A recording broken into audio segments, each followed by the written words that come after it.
This video is about my first trip to Nepal's Everest SoluKhumbu region in spring 1996. We flew from Frankfurt, Germany to Kathmandu, where we spent a few days to recover from our jet lag. The flight from Kathmandu to Tumlingtor, our low-altitude starting point in the Arun River Valley, was very adventurous due to severe thunderstorms. We landed safely on a runway which was basically a grass field. From Tumlingtor we hiked along the beautiful Arun River over 3,000 meter passes to Namche Bazaar in approximately a week, in which we never saw other Westerners until we reached Lukla. We slept either in our tent or in houses of the local villagers. There were almost no tea houses or lodges on our first segment of the trip until Lukla. In some villages we were surrounded by small children who were as eager as we were to meet different people. At that time there was no GPS, maps were hard to find, no trail signs, and we were completely dependent on our guide Angshring Sherpa to find the right trail to the next village every morning.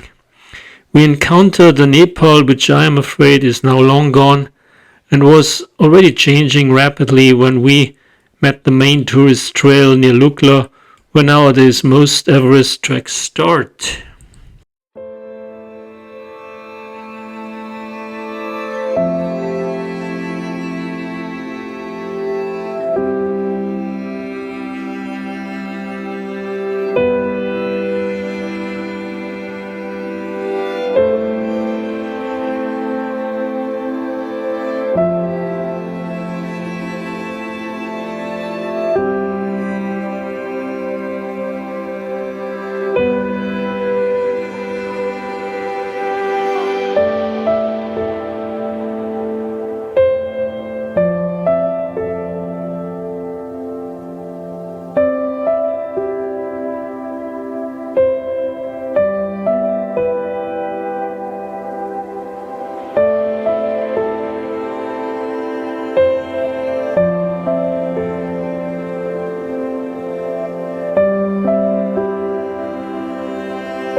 We spent an acclimatization day at Namche Bazaar and hiked to two of the local villages, Kunde and Kumyung, and also visited the Everest Hotel. Over the next few days, we hiked to Chukung and stayed at Tengboche and saw its famous monastery. And this is also where we had our first views of Everest and Lhotse. Hiking up the Chukung Valley, we spent the next night at Dingboche and climbed our first 5,000-meter peak called Nangkarchang. The next day, we reached Chukung and climbed Chukung Tse, which is 5,500 meters high, with great views of the valley and, of course, Amadablam.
Our next goal was to see Everest Base Camp and climb nearby Kalapatar.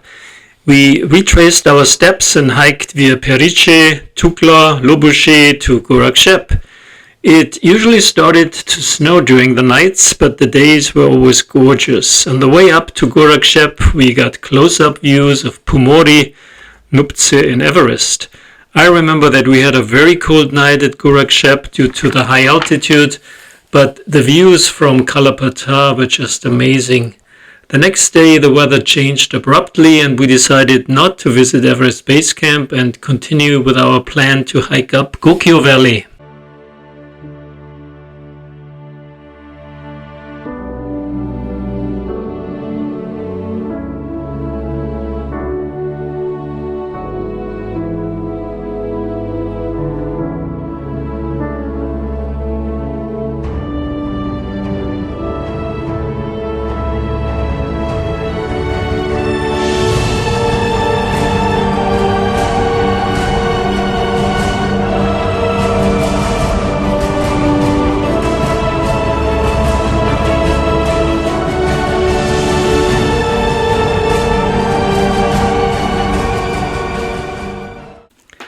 We hiked back from Gorakshep via Periche, Portse to our final destination, Gokyo. This was the most technical part of our trip so far because the trail up the Gokyo Valley was mostly icy but also extremely beautiful. The Gokyo lakes were still covered with snow. Gokyo ultimately became our base camp for a few days and we climbed Gokyo-ri, another 5,000 meter peak nearby, which is actually one of the best viewpoints for 4 8,000 meter peaks: Everest, Lhotse, Makalu and Choyu. The weather improved significantly and it also got warmer despite the high altitude above 4,000 meters. On our last day we attempted to climb another 5,000 meter peak, Nogosumpatse. This was an easy trail in the beginning at the edge of a giant glacier moraine, then it turned into post-holing in deep snow, and finally in class 2 climbing. We really didn't reach the summit because we did not have a rope with us for the last 100 meter, but still got probably the best view of Everest just below the summit of Nogosumpatse.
In our hike out, we went back the Gokyo Valley via Portsea, Namche Bazaar to Lukla.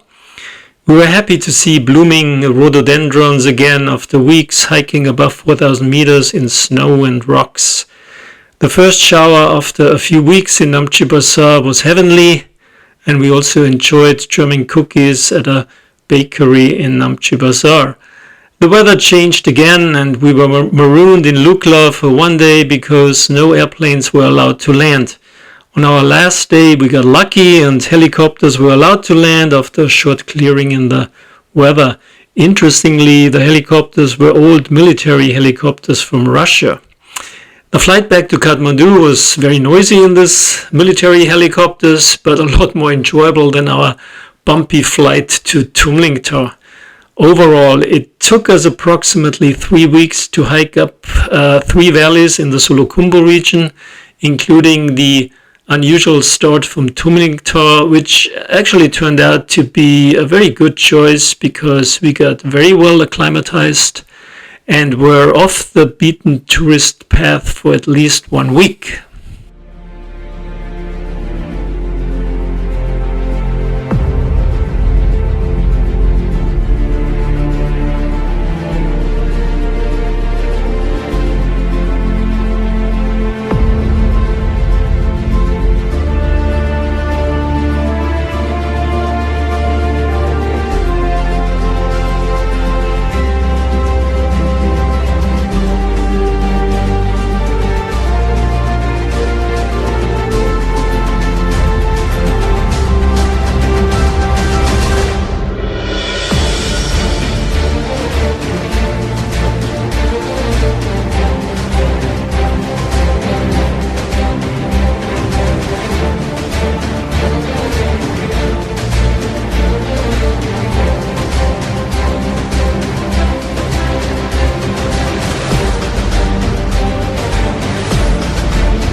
Bye.